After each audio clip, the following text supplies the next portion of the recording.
अस्सलामुअलैकुम friends, welcome to my academy. तो friends, आज हम रिएक्ट जीरो टू हीरो की सीरीज़ के अंदर बहुत ही इम्पोर्टेंट, जी हाँ, बहुत ही इम्पोर्टेंट रिएक्ट के कॉन्सेप्ट के साथ आपकी खिदमत में हाजिर हुए हैं।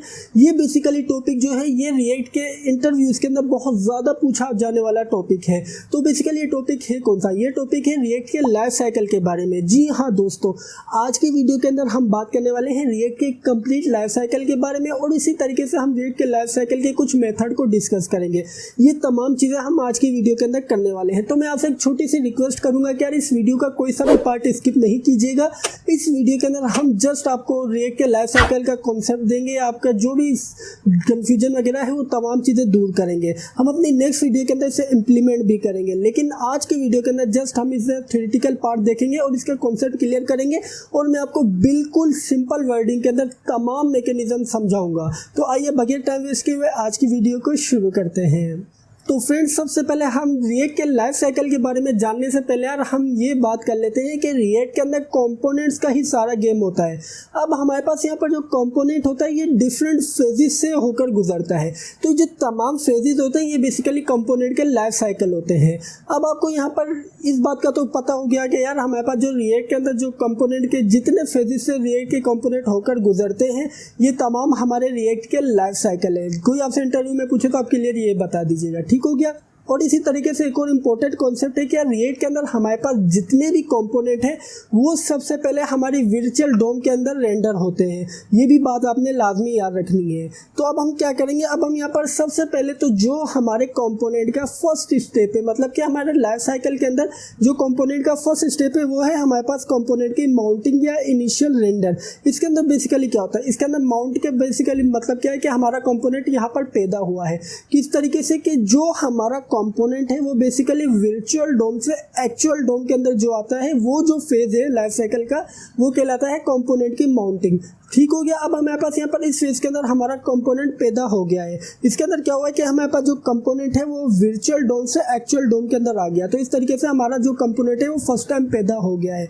अब इसी तरीके से हमारा जो कंपोनेंट होता है, मैंने आपको बात की थी कि यार जब हमारे कंपोनेंट के हम कोई भी स्टेट वगैरह को या अपडेट वगैरह करते हैं या प्रोब्स वगैरह जो हमारे पास अपडेट होती हैं तो क्या होता है कि हमारा कंपोनेंट री रेंडर होता है। तो बेसिकली हमारा जो सेकेंड फेज होता है हमारे कंपोनेंट लाइफ साइकिल का वो होता है हमारे पास कंपोनेंट का री रेंडर।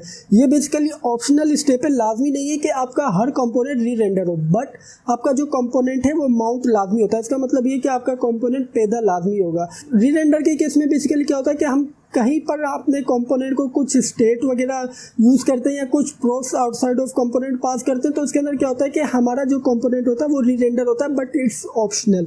अब हमने ये भी समझ लिया कि री रेंडर होता क्या है। री रेंडर के अंदर जैसे ही हमारी स्टेट वगैरह अपडेट होती है, प्रोसेस वगैरह अपडेट होती है, तो हमारा कंपोनेंट री रेंडर होता है। तो ये हमारे पास सेकेंड स्टेप है या सेकेंड फेज है लाइफ साइकिल का। अब इसी तरीके से हमारे पास थर्ड फेज क्या है, हमारे पास थर्ड फेज ये कि जो हमारा कंपोनेंट है जब वो माउंट होता है उसके बाद वो एक मरतबा डिस्ट्रॉय लाजमी होता है। तो बेसिकली डिस्ट्रॉय का मतलब ये कि जो पैदा हुआ वो मरेगा लाजमी कंपोनेंट। ठीक हो गया। तो उस फेज को हम बेसिकली कहते हैं अनमाउंट। अनमाउंट के केस में क्या होता है कि हमारा जो कंपोनेंट होता है वो बेसिकली डिस्ट्रॉय हो जाता है हमारी एक्चुअल डोम से। तो ये जो फेज होता है इसके अंदर हमारे पास अनमाउंटिंग ऑफ कंपोनेंट कहते हैं।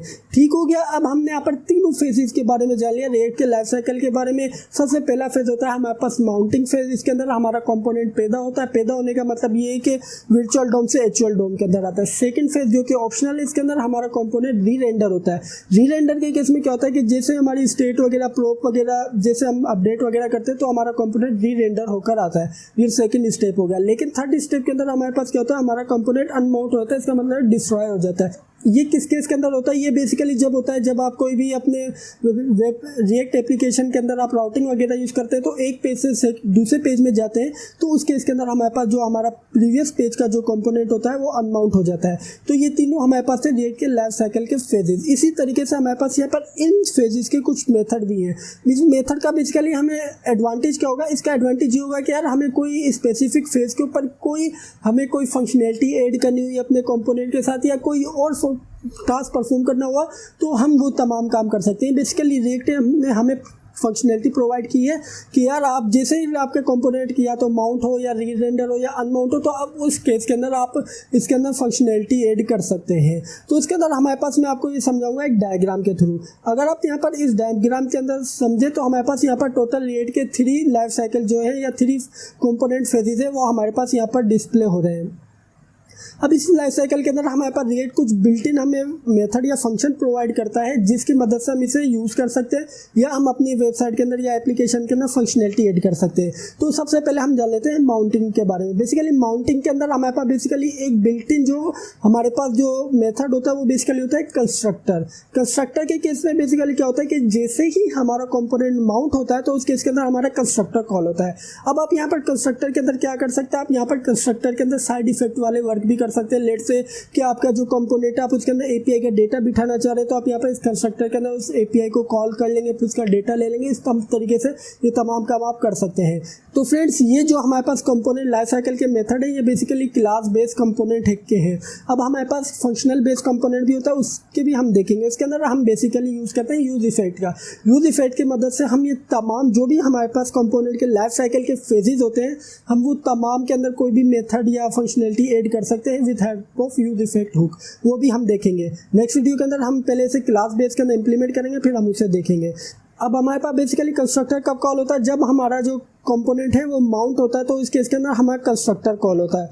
इसी तरीके से अगर आप यहाँ पर नोट करें तो जो रेंडर मेथड है ये बेसिकली दोनों केसेस के अंदर कॉल होगा। हमारे पास यहाँ पर ये मेथड जो है ये माउंटिंग के केस में भी कॉल होता है, अपडेटिंग के केस में भी कॉल होता है। तो इसी वजह से यहाँ पर ये दोनों जगह यूज़ हो रहा है। तो इसी तरीके से हमारे पास यहाँ पर एक और मेथड है कंपोनेंट डिड माउंट। ये बेसिकली ये भी हमारे पास माउंटिंग फेज के अंदर ही हम इसे यूज़ करते हैं। ठीक हो गया।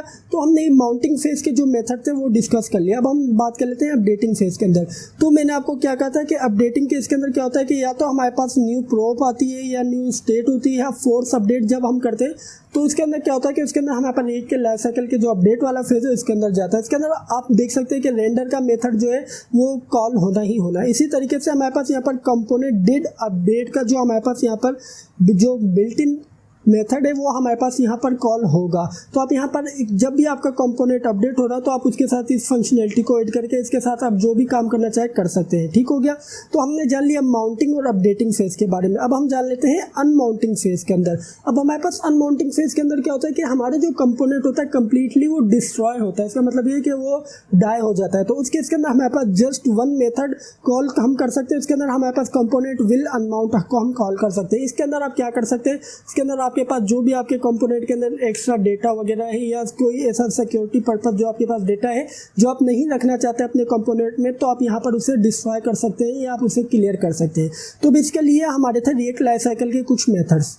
तो फ्रेंड्स ये थी हमारी आज की वीडियो। आज की वीडियो में इतना ही। हम अपनी नेक्स्ट वीडियो के अंदर सबसे पहले तो हम जो रिएक्ट के लाइफ साइकिल है उससे हम क्लास बेस्ड कंपोनेंट के अंदर इंप्लीमेंट करेंगे। फिर उससे नेक्स्ट वीडियो के अंदर हम इसे फंक्शनल कंपोनेंट के अंदर इंप्लीमेंट करेंगे with help of use effect hook. तो आज की वीडियो में इतना ही। Thank you for watching this video friends. Bye bye.